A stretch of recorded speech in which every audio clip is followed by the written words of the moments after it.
जनाब आला, वतन अजीज के हुक्मरान और अहदेदार हाथ में कशकोल लिए अगयार के सामने हर वक्त भीख मिलने के मुंतजिर रहते हैं, जो ना सिर्फ इस मुल्क के तशख्खुस को पामाल कर रहे हैं बल्कि आने वाली आइंदा हमारी नस्लों को गदागरी जैसी शर्मनाक आदत से मुतारिफ भी करवा रहे हैं।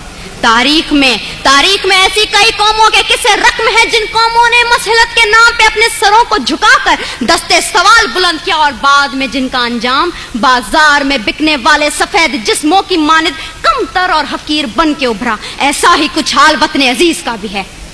जनाब आला, पाकिस्तान पिछले 10 सालों में अमेरिका से $18 बिलियन की रकम मौसूल कर चुका है। इमदाद पे इमदाद लेने की ये वजह जब इन हुक्मरानों से पूछी जाती है तो जवाब ये मिलता है पाकिस्तान एक गरीब मुल्क है, भूख और अफलास इंतहा पे है, लिहाजा इमदाद लेने के सिवा कोई चारा नहीं है। तो जनाब आला, मैंने सोचा जरा इन कलमात पे एतबार करते हुए अपने घर से बाहर निकल कर देखूं कि इमदाद के नाम पे मिलने वाली इस भीख ने मेरे मुल्क की आवाम के हालात जिंदगी कहाँ तक बदले हैं। तो जनाब आला, अफसोस हुआ, बहुत अफसोस हुआ। कहीं मैंने भूख से बिलखते मासूम बच्चों की आवाजें सुनी तो कहीं पे मैंने इन वुज़रा के फिरंगी कुत्तों को सैर होते देखा, कहीं पे मैंने बाजार में बिकती आदम की बेटी देखी तो कहीं पे मैंने वजीर आजम के तन पे लाखों का लिबास देखा, कहीं पे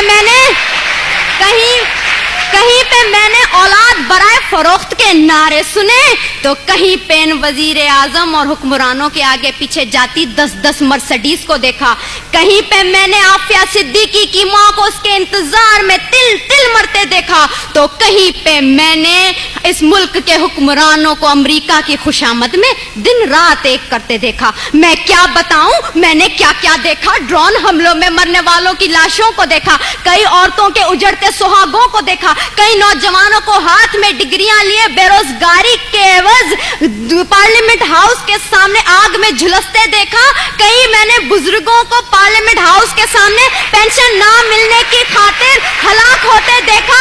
जनाब आला, मैंने इस मुल्क के हर शहर हर कूचे में करबला का मैदान देखा तो बेख्तियार मेरी जबान पे ये अल्फाज आ गए, उसूल बेच के मसनद खरीदने वालों, निगाह अहले वफा में बहुत हकीर हो तुम, वतन का पास तुम्हें था न हो सकेगा कभी कि अपनी हिर्स के बंदे हो, बेजमीर हो तुम। जनाब आला, चंद रुपयों के एवज इस मुल्क की इज्जत और तौकीर को गिरवी रखने वाले इन हुक्मरानों ने हमसे एक गैरतमंद कौम कहलवाने का हक छीन लिया है। आज पाकिस्तान उसी गुलामी की जंजीर से बंधने जा रहा है जिससे आजाद करवाने के लिए कई मुसलमानों ने अपने लहू से मक्तल गाहों को सजाया था, कई आदम की बेटियों ने अपनी अस्मतों को सरे बाजार नीलाम करवाया था, कई शहीदों ने जिस गुलिस्तान को सजाने के लिए अपना लहू बनाया था। क्या ये है वो पाकिस्तान?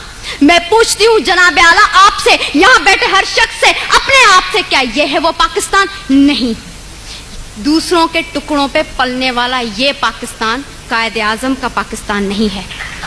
मैं सलाम करती हूँ उन तमाम कुर्बानियों को जो इस मुल्क को बनाने के लिए लोगों ने दी, मुसलमानों ने दी, लेकिन दीप जिनके चंद ख्वाहिशों में चले, दीप जिनके सिर्फ महलातों में जलें, चंद लोगों की ख्वाहिशात को लेके चलें, जो कि मसलतों के सायों में पलें, ऐसे दस्तूर को, सुबह बेनूर को मैं नहीं मानता, मैं नहीं जानता। मैं भी खाइफ हूँ तख्ता-ए-दार से, मैं भी मंसूर हूँ कह दो ये अगयार से। क्यों डराते हो जिंदा की दीवार से, जुल्म की रात को, जहल की बात को मैं नहीं मानता, मैं नहीं जानता, मैं नहीं मानता, मैं नहीं जानता।